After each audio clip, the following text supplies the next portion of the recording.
नमस्कार मंडळी, स्वामी माझ्यासोबत या चॅनलवर तुमचं स्वागत आहे. तर आज आहे श्रावण सोमवार आणि आता वाजलेले आहेत सकाळचे 8 आणि माझी आंघोळ वगैरे झालेली आहे. तर मी करणार आहे आता देवपूजा. तर चला मग पाहूया आजचा माझा साधा पण खास असा दिवस.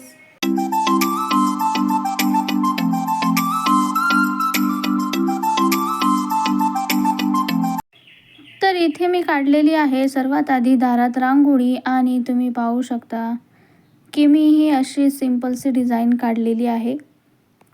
आणि रांगोळी काढून झाल्यानंतर मी इथे तळत आहे चिप्स, आलूचे पापड वगैरे, कारण माझ्या बाबाला जायचं होतं शेतात आणि त्यांना पण आज उपवास आहे, तर त्यामुळे त्यांच्यासाठी मी हे सगळं तळत आहे. आणि सोबतच त्यांना चहा घ्यायचा होता म्हणून इकडे चहा ठेवलेला आहे मी.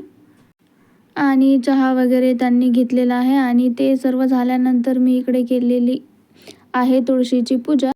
तुळशीची पूजा झाल्यानंतर मी इथे बेल वाहून घेत आहे.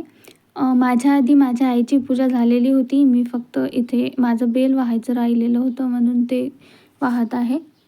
आणि माझी आई पण आज शेतात गेलेली आहे, त्यामुळे मी आज घरी एकटीच आहे.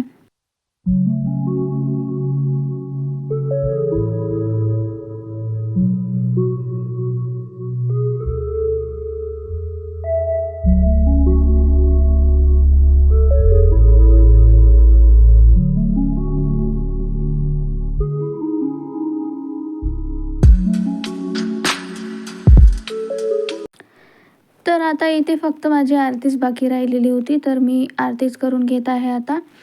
आणि हे सगळं पूजा वगैरे झाल्यानंतर मला स्वयंपाक पण करून ठेवायचा आहे. आज श्रावण सोमवार असल्यामुळे माझ्या घरी सर्वांनाच उपवास आहे. तर ते दुपारी शेतात गेले आहे माझ्या घरचे सर्वजण, तर ते येणार आहे जेवण करायसाठी. तर मी स्वयंपाक करणार आहे आरती झाल्यानंतर. आणि आता माझी सर्व पूजा झालेली आहे.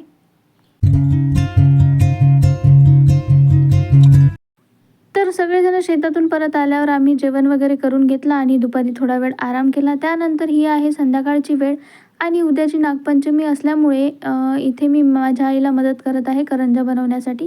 तर आईने इथे साखर बारीक करून घेतलेली आहे आणि रवा वगैरे भिजवलेला आहे आणि पिठी वगैरे भाजून घेतलेली आहे. आणि आता आम्ही करणार आहोत उद्यासाठी करंजा. तर चला तर मग पाहूया.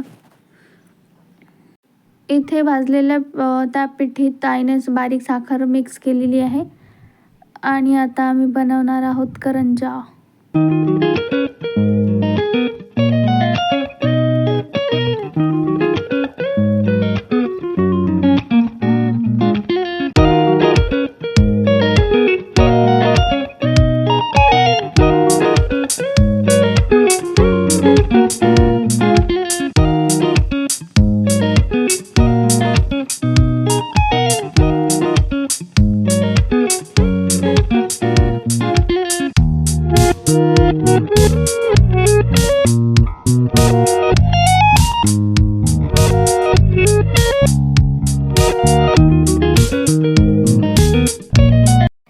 आणि अशा प्रकारे आमच्या सर्व करंजा वगैरे बनवून झालेल्या आहे. आणि हे पूजेसाठी उद्या काय लागणार आहे, आमच्या इकडे वेण्या बोलतात, हे सगळं करून घेतलेलं आहे.